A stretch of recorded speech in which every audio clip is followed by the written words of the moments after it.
It's time for RealAg Radio on Rural Radio Channel 147 on Sirius XM.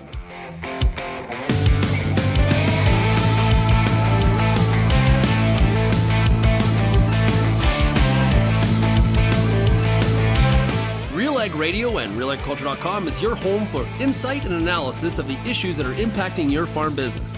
Let's get real and get connected with RealAg Radio.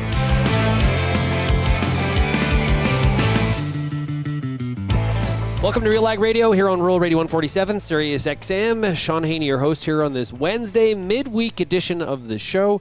Hey, thanks so much for making RealAg Radio and Rural Radio 147 a part of your workday. And of course, big shout out to everybody listening out there on the RealAg Radio podcast.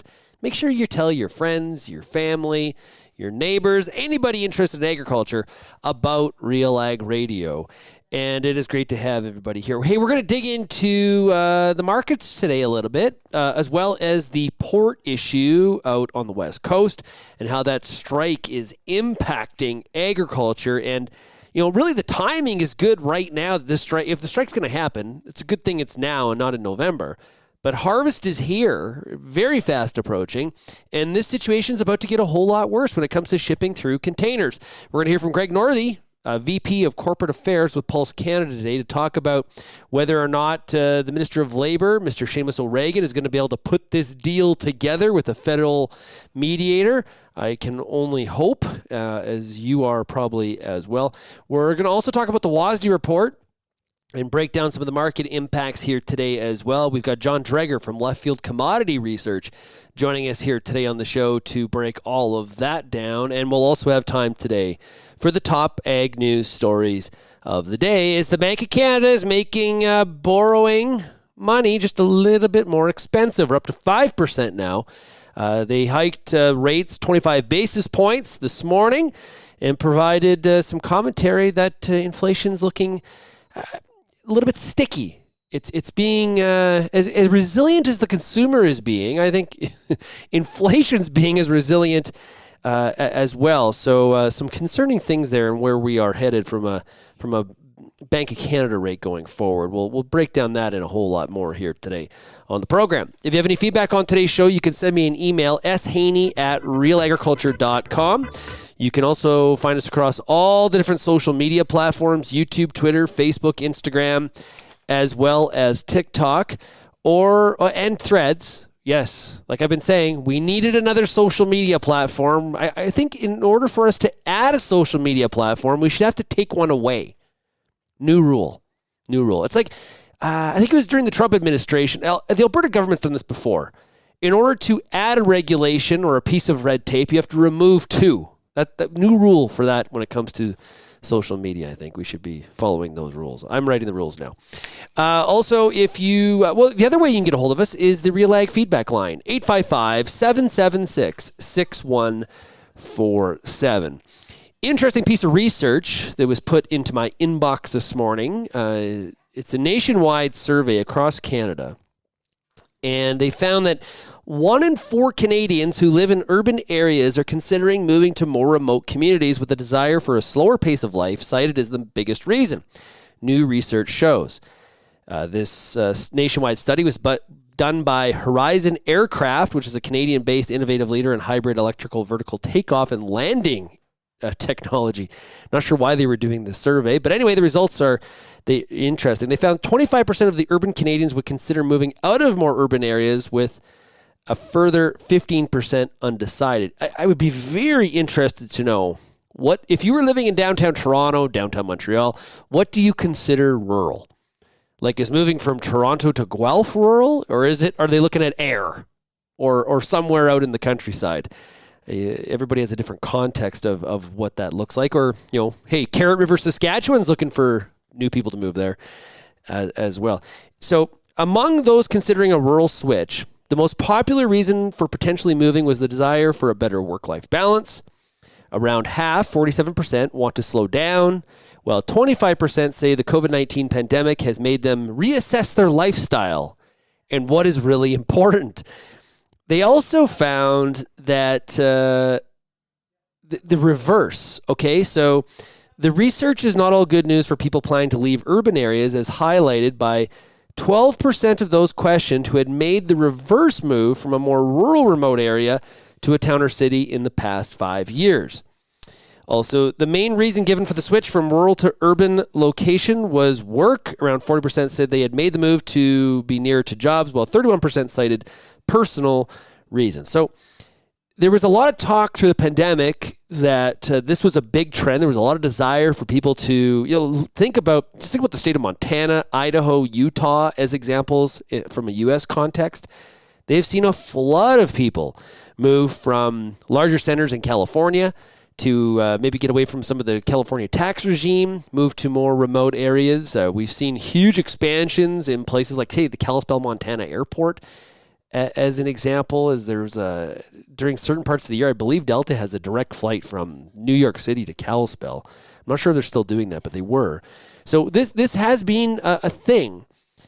But people reconsider as well, right? It's like, this was a nice place to visit. It was a good vacation. We spent a month here, but is this really, there's not a Starbucks on every corner. I feel like I'm missing some of those amenities.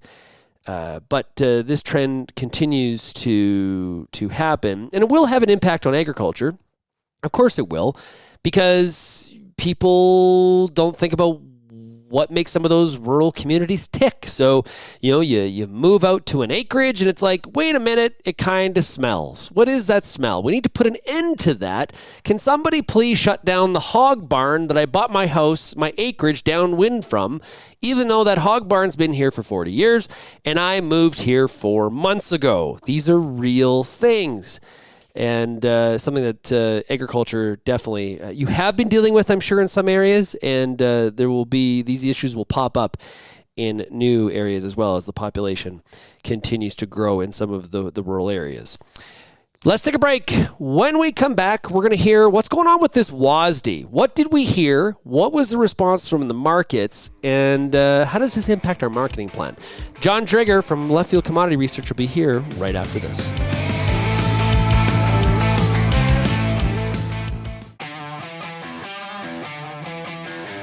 Advanced canola trait technology is here. And it's soon to be the talk of the town. Optimum Glide delivers excellent yield potential and agronomic trait performance. Improved crop safety. Enhanced weed control. And a wider window of application. You're going to want to see this. Learn more at OptimumGlide.ca.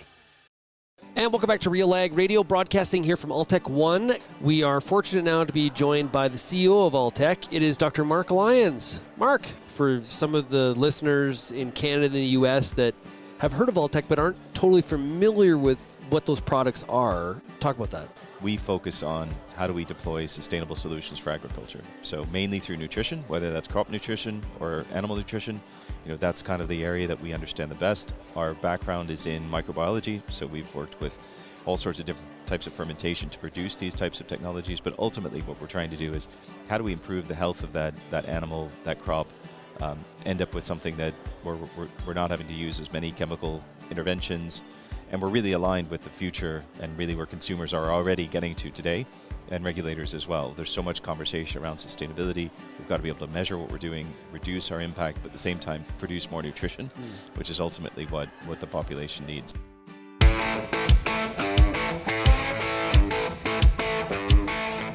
Join Chatworth's Farm in the county of Vermilion River on Saturday, August 19th for their 4th annual Alberta Open Farm Days.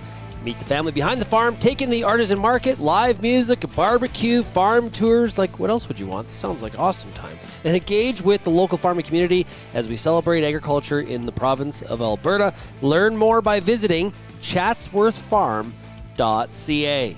We got a WASDE report out here today on the 12th of July. We're about an hour after the report has come out, and here to discuss it is Jon Driedger with LeftField Commodity Research. Hey, John, how's it going? I'm doing well. How are you, Shaun? Better than some of the futures markets. Right now, it's a lot of red on the screen, except for all of a sudden the new darling canola.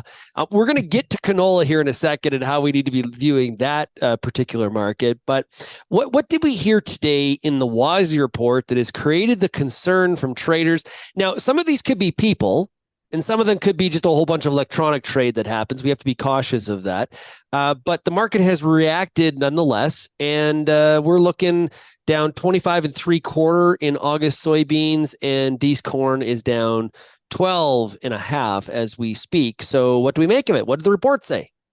Yeah, well, and as you mentioned, Shaun, I mean, we're kind of an hour after the fact, and so from our perspective, it's always we always put a little more weight on maybe where we close and even where we trade over the next day or two. Often these initial knee-jerk reactions aren't necessarily indicative of what is the quote unquote right number, say, based on the report. But nonetheless, I think probably from the market's reaction and just sort of glancing at expectations, I would say that new crop soybean carryout is one that will be viewed as a little disappointing. Just sort of skimming through the numbers here, as mentioned, the report hadn't come out that long ago, but we got new crop carryout for soybeans here, about 300 million bushels. I think the trade was looking at something closer to 200 million. Yield for soybeans was left unchanged. So obviously we incorporated that new low acreage number, but also you'll reduce demand here in the process. And so the net result is at least at this stage of the game, a bigger new crop carryout for soybeans than maybe had been anticipated. And so, again, I guess all else equal coming in, it's a bit of a disappointment. And maybe for a market that, already was kind of churning around, not far off the recent highs, but maybe looking for an excuse or needing an excuse to break out to the upside, certainly didn't get it here. And now we're falling apart post-report. Again, initial reaction, but nonetheless, I think that's where the heaviness is coming from, specifically for soybeans. And I think that's spilling over into everything else a little bit as well. Yeah, no. Did we see any adjustment to the corn yield? Yeah, they did bring the corn yield down to 177.5. I mean, I think everyone knew the 181.5 that they were using before was unrealistic, based on weather conditions till now, and so that was brought down to 177.5, and I think that seems, let's call it reasonable, I suppose, at this stage of the game. I mean, who knows? We still have weather ahead and all those sorts of things. Of course, everybody's sort of handicapping what the number should be, but I think that's a defensible number at this stage of the game. So that was factored in. U.S. corn carryout didn't change a whole lot. Of course, we had higher acres, so in many ways that lower yield offset the bigger acres, and so not a whole lot of change in that regard in terms of the carryout for corn as we look ahead for new crop.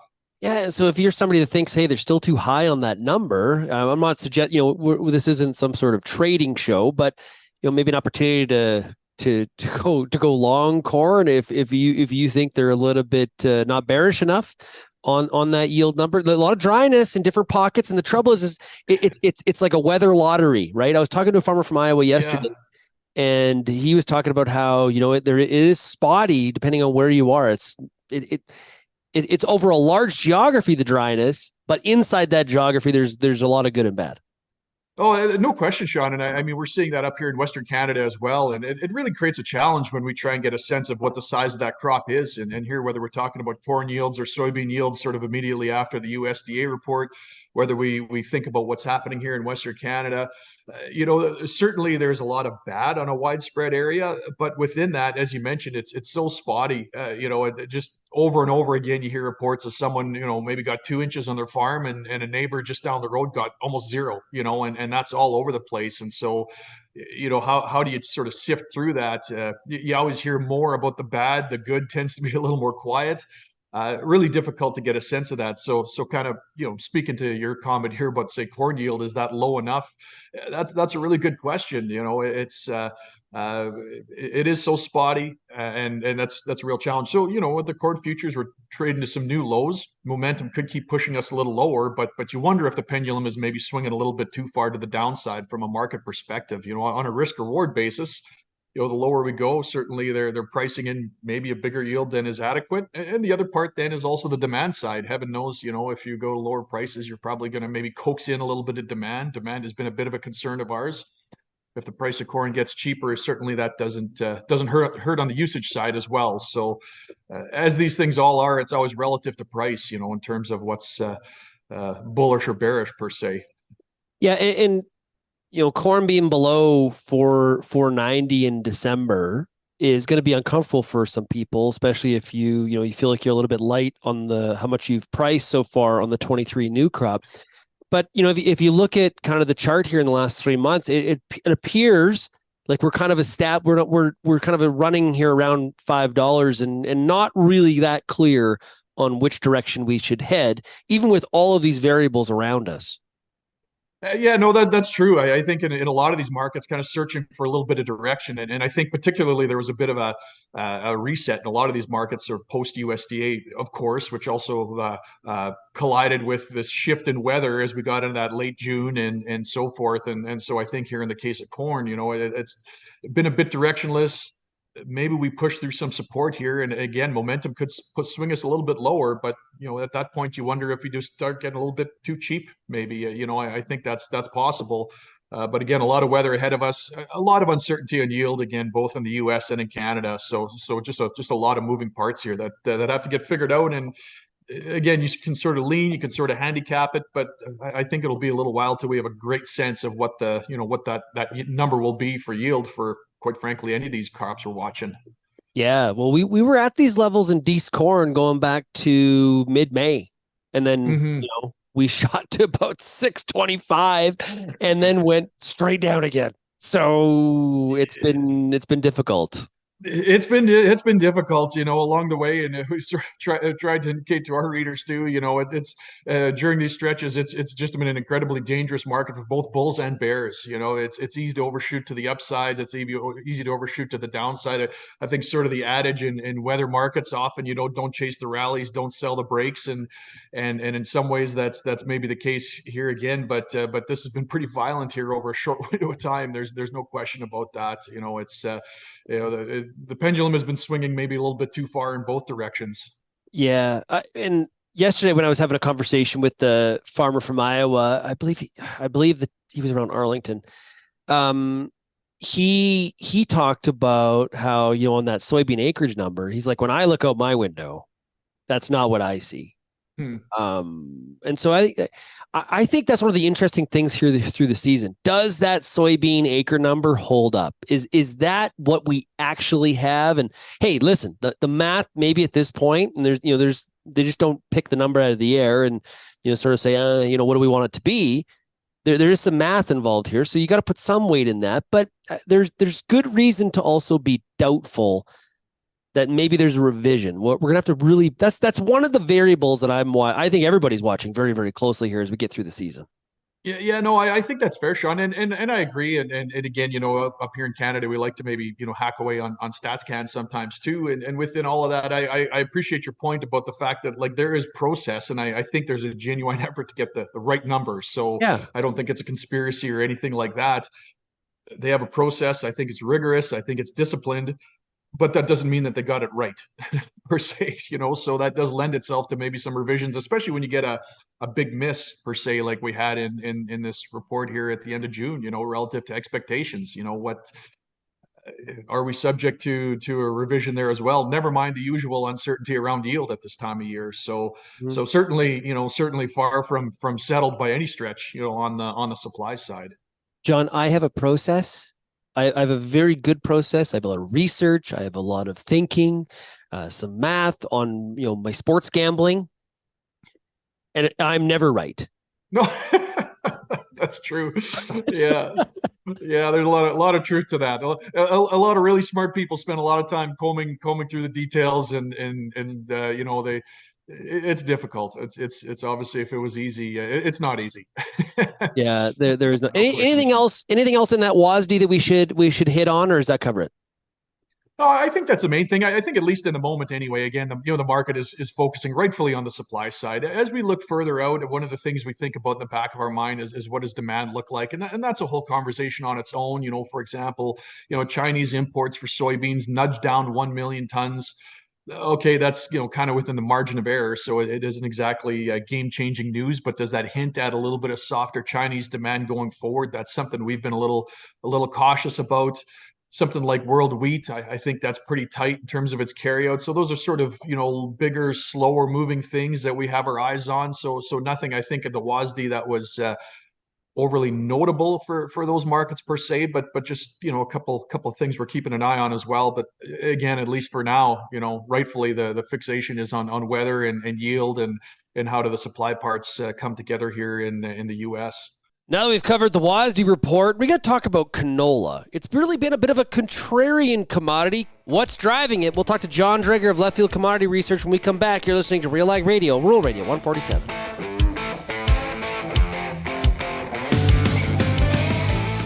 Canola is more than just a pretty face in the prairie landscape. It's a big business, both here and around the world, that requires you to be informed and up to date on everything it takes to grow a successful crop. The Canola School on RealAgriculture.com has an expert library of video resources covering markets, agronomy, and more to help you grow a healthy and profitable canola crop. Visit canolaschool.com today. Brought to you by BASF Canada and Invigor Hybrid Canola. Infuse some energy into your next corporate event, customer meeting, or conference with RealAg Radio, Canada's national agriculture radio show. Create a unique experience at your next event with host Shaun Haney, broadcasting RealAg Radio live on SiriusXM, featuring exciting guests, captivating interviews, and the latest news from the agriculture community. Contact advertising at realagriculture.com or call 587-787-1795 to book your on location with RealAg Radio today.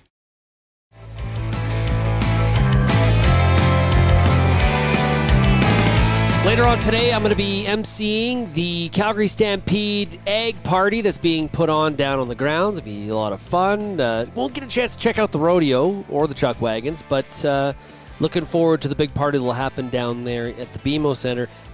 Now, speaking of the BMO Center, in August, you should be joining me there, okay? So the Canadian Beef Industry Conference is at the BMO Center on Stampede Park in Calgary, Alberta from August 15th through the 17th. Join the entire Canadian beef industry, including myself.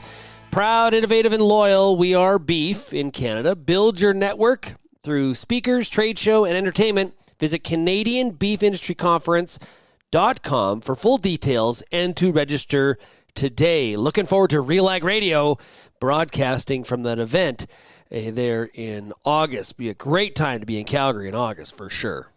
We're talking to Jon Driedger from LeftField Commodity Research. I want to talk about canola.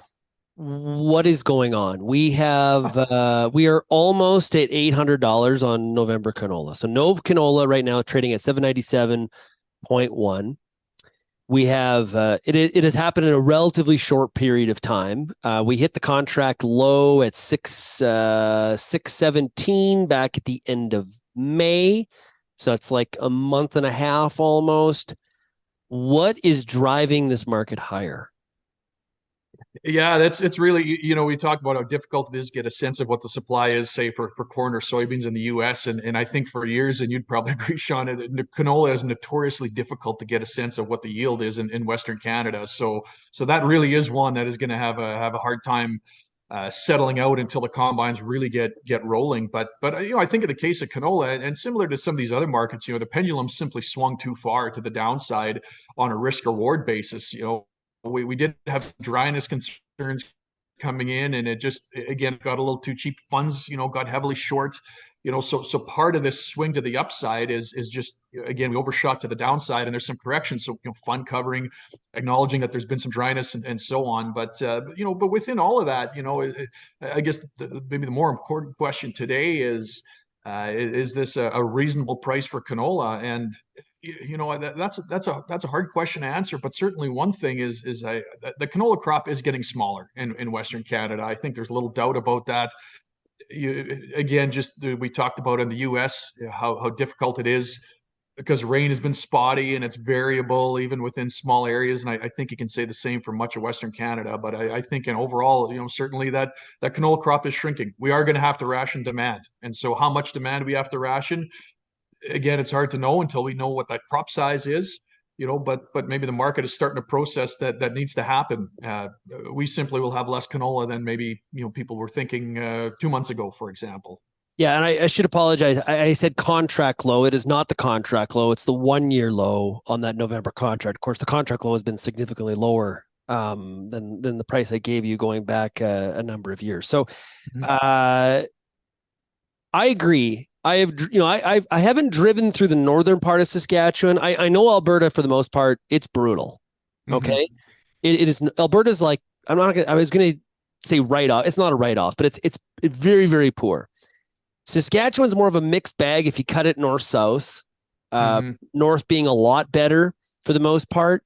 The southern, like around Highway 1, it's okay. A lot of farmers I talk to get out in the field, not as good as it looks from the highway. So, don't do the 60-mile-an-hour crop tour. But what I really notice is the staginess and the poor establishment in some of those dry areas. I drove across, some of the locals in Southern Alberta will know the Star Line from Claire's home basically to Barron's as just an example. Drove it last night. A lot of stuff in flower and a lot of stuff looks like it's just in rosette. That's going to make a harvest really, really difficult. And how do you have a yield estimate on that? Like so basically, I'll put it to you this way. Are we basically looking at halfway between 21 yield and 22? Is that the number that we would put on the board? Yeah, well, that's a good question. And I guess at this point, I would say for ourselves, we're not quite that pessimistic yet. But, having said that, I mean, certainly, we're walking our number lower.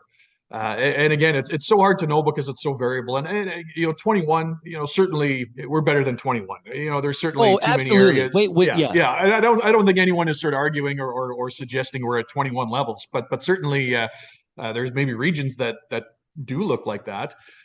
So, what's the right number?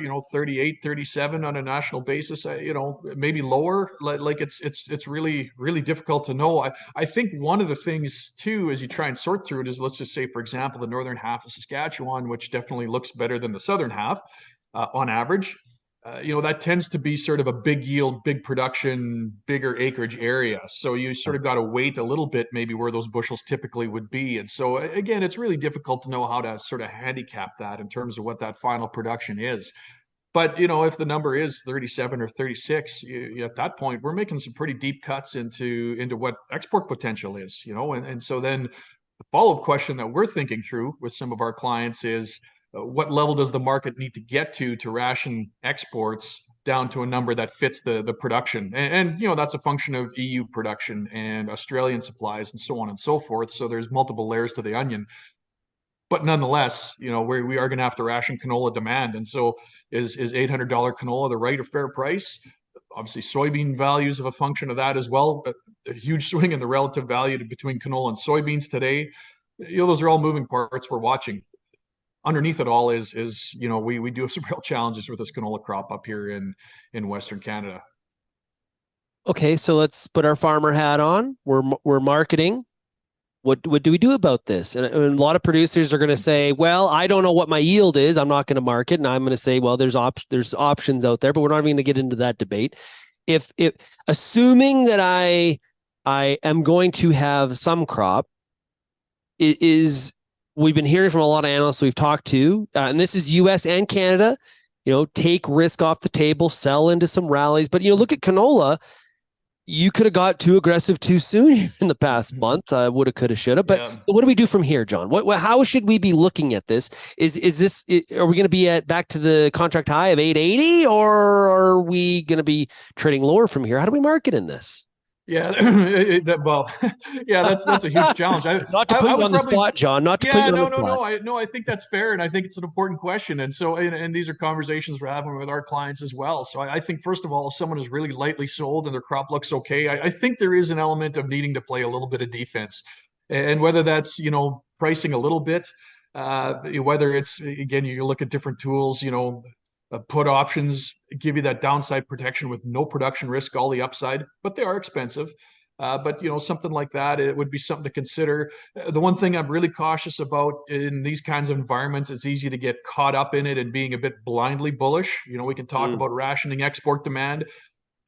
That might well be happening, and it might even happen at a lower price. I think about last year, for example, we did a lot of export demand rationing, even as the absolute price went lower, because we were still expensive on a relative basis. And so those are the sorts of things I think we need to be a little careful of. So if soybeans, for example, trade lower from here and EU rapeseed prices stay a little soft, maybe we don't need to go higher. And so those are the sorts of things where I'd be a little cautious about being presumptuous that we need to go higher, even if our yields are going lower. Having said that, I mean, if conditions stay poor and we start lopping multiple bushels off of this yield number, we could make another leg higher. That is a plausible scenario. But again, I think a person wants to not get overly aggressive because of that potential. But there is an element of playing a little defense. If a person's a little lightly sold, taking a little bit off the table. Again, I think seeing how soybeans trade over the next couple of days here, maybe that's a little bit of a warning, perhaps too. We can very quickly get really expensive on canola and suddenly look back and say, geez, our crop is getting smaller and yet our price is still declining. And that's a plausible scenario as well. So there's so much uncertainty right now, both on the demand side and the supply side. Again, we're always cautious about being complacently bullish in a market like this, even though the price is going up and the crop is shrinking. Yeah, on that Nove contract, 880 is the 52-week high. But if you look at a 5-year chart, then all of a sudden you're like, we got a long ways to go, baby. Yeah, well, that's right. And again, even some of the conversations we've had with clients this past week, and then the 2021 conversation comes up, and it's like, okay, yeah. So first of all, 2021 was a disaster everywhere, and I think, as we just said a few minutes ago, we're not looking at a 2021 yield number. Second of all, these other dynamics in 21 as well. In the middle of COVID and palm oil going through the roof and all those sorts of things. There's these other dynamics that all came into play as well. So I think it would be misplaced to say we're walking into a 21 scenario, of course, which is where the peaks of those charts are. But nonetheless, the crop is getting smaller. I mean that's that part we know. It's just, is the market doing enough already? I'm not sure that it is. But it might be, and if that's the case, it's easy to look back, 6 weeks from now and say, you know what, maybe that crop fought through it a little better than we thought. Soybeans pull back. There's some demand rationing that's already taken place, and suddenly we're, $50, $75 a ton lower, and wondered what the heck happened, even though yield will end up being smaller than people thought it would be in May. We've been there before, right? Yeah, well, and you look at, for anybody that sold canola at $1,200 for November, congratulations. You need to help me with my sports betting. Yeah, that's right. So to wrap up, if assuming this supply concern continues, we're getting a little bit late for rain to rescue some of this crop. It actually just maybe makes harvest worse in some cases. Two supply concerns 2 out of 3 years. Does it give any caution to how much crushing capacity we could have on the prairies as we see a lot of that expansion based on renewable diesel and the potential there? But you got to have a feedstock. Does this sort of, I don't know, a sober second thought? Yeah, we've thought a lot about that. We've done quite a bit of work ourselves with that for clients and some different studies we've done, thinking a lot about just all of that expansion of capacity and how these pieces all work. And I think there's pretty widespread consensus that there's maybe a little bit of room to increase acreage in Western Canada, but we're not that far from the ceiling, relatively speaking here, I think, for canola acres. And so it's yield that's going to have to do the work. And I think our peak yield was in 2016, something like that, 2016 or 2017. So it's been a long time since we've made a fresh high in yield. The last several years, it's struggled. Okay, you could say rain and maybe we get some better moisture conditions. Is there more going on? I'm not an agronomist. I'm not a scientist, so I can't speak to maybe the technical aspects of why we keep struggling to have yields. Some of the dryness concerns are obvious. But I think that's a pretty important question.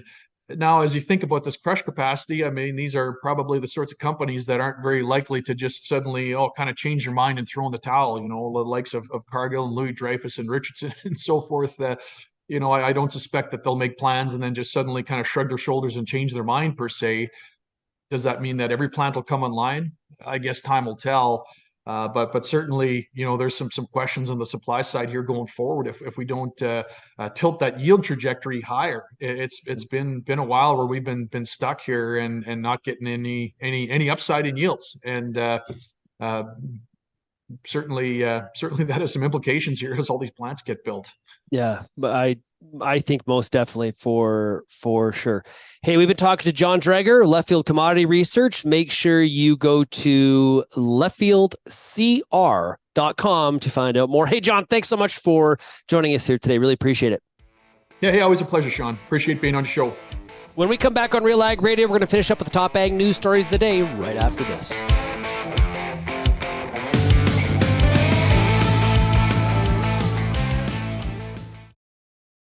As you head out into the field this season, the Corn School's got you covered. Everything from tillage discussions, weed control info, field trial results, yield strategies, and more. The Corn School on RealAgriculture.com has the information and advice you need to help you succeed. Brought to you by Pride Seeds and BASF. Corn School episodes are available at cornschool.com, from RealAgriculture.com, or as a podcast from your favorite streaming service. Download the latest episode today.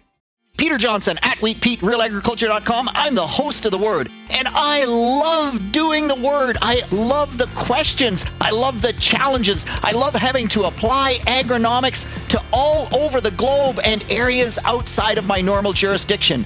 Also, I love the feedback the most, where growers challenge me, tell me about their plot results, help me to learn. The Word, absolutely the best part of my day.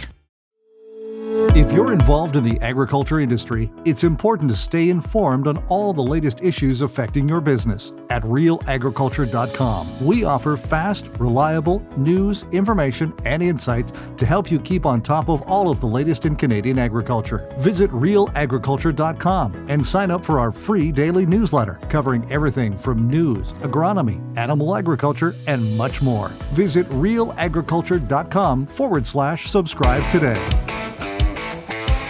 And welcome back to Real Ag Radio. We're now joined by Greg Northey. He is VP of Corporate Affairs with Pulse Canada. Hey, Greg, how are you doing? Good, Shaun. How are you? Hey, really good. Okay, Greg, we're going to talk about this BC port strike. It's kind of a lot happening here, especially in the last 24 hours. I guess let's start off with, how is this port strike that is taking up a considerable amount of it's causing a lot of issues. How is it impacting the pulse industry? Yeah, so the strike is impacting the containerized movement of all grains, including pulses. And so in a normal year, we have around 5 million tons of grain that moves through Vancouver and Prince Rupert in container. Around 3 million, 3.5 million of that would be pulse and special crops. And so right now with this strike, all the container terminals, any terminal that handles anything in container, including grain, is shut down. So there hasn't been movement of any of those grains since July 1st. And to put it in perspective, at this time of the year, it's generally slower, but June, July, you're looking at around 400,000 tons of grain that would move through. So, there's probably, from our estimate from members, is close to 200 containers of grain, maybe more, sitting at port, on dock, or at transload, waiting to get on vessel. Yeah, I was reading a story in the Globe this morning that while this strike goes on, you just can't reroute through some of the U.S. West Coast ports because people were refusing to handle some of the Canadian packages because of solidarity with the union, which is kind of a strange outcome as well.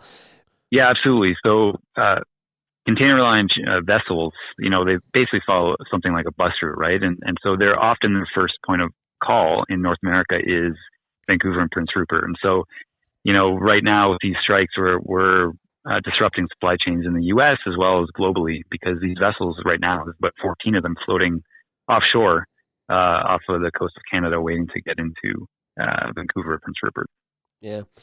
The workers say they're fighting for a jurisdiction over maintenance, protections against contracting out, and automation. It seems like in a lot of disputes now with unions, automation and AI are coming up a lot. And of course, higher wages is a part of this dispute as well. Now, what's interesting here is that there's been reports here today, Wednesday morning, that this could be coming closer to an end, as Labor Minister Seamus O'Regan has given a federal mediator 24 hours to send him recommended terms to resolve the dispute. He will provide those to both sides, and hopefully, I guess, they agree, as he said that the impasse is not sufficient to justify a continued work stoppage. What do you put does that raise the probability this is coming to an end, or is this just another part of the checklist going through this process? Well, it's going to depend what happens after that 24-hour period, right? What the consequences are of one or both groups refusing to accept those mediated terms. It's been interesting the way this strike has gone. It was very quiet for a while as far as the two parties negotiating in public. But now I think as we've seen over the past couple of days, both parties have been very critical of each other in the media. And so generally when this kind of thing happens where the minister would step in this kind of way, it usually means that they are probably close at the negotiating table, but they're both unwilling to cave, right? They don't want to show weakness on behalf of their constituents that they're representing. And so, a mediated settlement like this is probably what the two parties would accept at the table, but neither is willing to, show that weakness. Is probably how that is going. So there is likely a good chance that they would both accept the agreement. Obviously, ultimately, who knows? It depends what it would look like. But the signs definitely point at there's a chance that they're close enough where something up the middle they'd both be willing to accept. If there is an acceptance, what's your understanding of what happens next? Then do we hear heightened levels of discussion of the federal government saying, order a back to work, or is that off the table at this point? Well, yeah. So if they accept, if one of the two parties doesn't accept, then you would imagine that by issuing a 24-hour ultimatum that there is something they would have to follow. And back to work legislation is those tools that they'd have to be looking at. But the thing is, if they're going to do that, they need to get that process started because they need to run that through Parliament. They need to have a draft. They need to have it approved by Cabinet. And so, just signaling that the back to work legislation is coming may be enough to unlock it if after the 24-hour period. But even then, we may be looking at several more days of strike after that. You mentioned we're kind of in a bit of the traditional seasonal low point in shipping season, but harvest is here, and this that also is I guess potential leverage in trying to for at least from the agricultural side to try to get this all settled, because the volume's about to really pick up here very, very soon, which also is a grave concern for probably a lot of your members and farmers in general. Absolutely. This is Eaton's estimate is that for every week of this strike, it's going to take 5 to 7 weeks of recovery. Whoa! That's just really? CN. That's just CN. Just because of the nature of it, where you have this buildup inland, you have this huge buildup of containers that need to be cleared off dock, plus all the vessels that are floating out there waiting to get in. There's like a 300 vessel lineup outside of these ports now. Like, this is having massive impacts, plus all the potash that needs to move. And so this is absolutely going to impact the start of the new grain year. It will, and everyone I think understands that. It's going to be really a matter of what that recovery looks like and how it's handled, because all this is even when it ends, everything is being pushed inland. So our inland supply chains are going to be absolutely by this even more, even with recovery, because everything's got to move. So it's going to have a huge impact. And even though obviously the grain terminals are running, trains will still go. It's not like it'll stop. It'll be, messy. Yeah. So I was going to ask you that. Is it, obviously there's a whole bunch of ships waiting to unload. There's containers that are there on site looking to get on a ship. Is it starting to back up? Have we seen it? Yeah. Have we seen them slow down in rail movement because we can only hold so much at the port? Yeah, it is slowing them down because a lot of their movement would be intermodals and containers, and so they're looking at a huge amount of volume that they would have to move both to the port and from the port in containers. Just taking the grain transloads as an example, who receive hopper cars in Vancouver and then put them into containers. They have been receiving those hopper cars over the past week, but now, and basically filling containers and stacking them at their facilities. But now they're close to full. They're maybe one day away from being totally full, where they won't be able to stack any more containers and take any more grain cars. And so then any movement in the future, whether it's in August or in the next few weeks that wants to move grain into those transloads, they won't be able to go until they shift all those containers to port. But there's no, or at the terminals at port, but there's no space at the terminals. So you're just creating this wave of delay and disruption, and the railways will absolutely be impacted in how they handle it. Like I said, 5 to 7 weeks is how CN described their recovery period. Oh, that's not good timing at all. Now, to finish up, we talked about Labour Minister O'Regan, getting involved here and working with this federal mediator. What probability do you put on that? What has history told us about this step? Does it lead to conclusion? It usually would. It usually would, from my understanding, because Mr. Reagan's been there. He's been speaking to both parties. He's clearly sensing that they're close enough, but that the animosity between them is making it so neither wants to budge any further at the table. And so if they find a mediated agreement that cuts right up the middle, that will make both sides equally happy or unhappy, it should be in reach. And so I give it a good probability, although who knows? Both parties have been pretty at each other's throats in the media for the past couple of days, so they may be willing to take it farther. But ultimately, even if they don't come to agreement and we move to back to work legislation, it's not going to be over, because the unions will be upset. They'll potentially work to rule. They may just snarl the supply chains even more, and then we may get a lockout. And so this thing may not be over. So we have to hope that this solves the problem in the next 24 hours. We've been talking to Greg Northey, VP of Corporate Affairs with Pulse Canada. Greg, thanks a lot for joining us here today. Thanks a lot, Sean. Appreciate it. This segment is brought to you by Granubor from US Borax. Ask for it by name. Go to borax.com. When we come back on RealAg Radio, we're going to get to the top ag news stories of the day. We're right back right after this.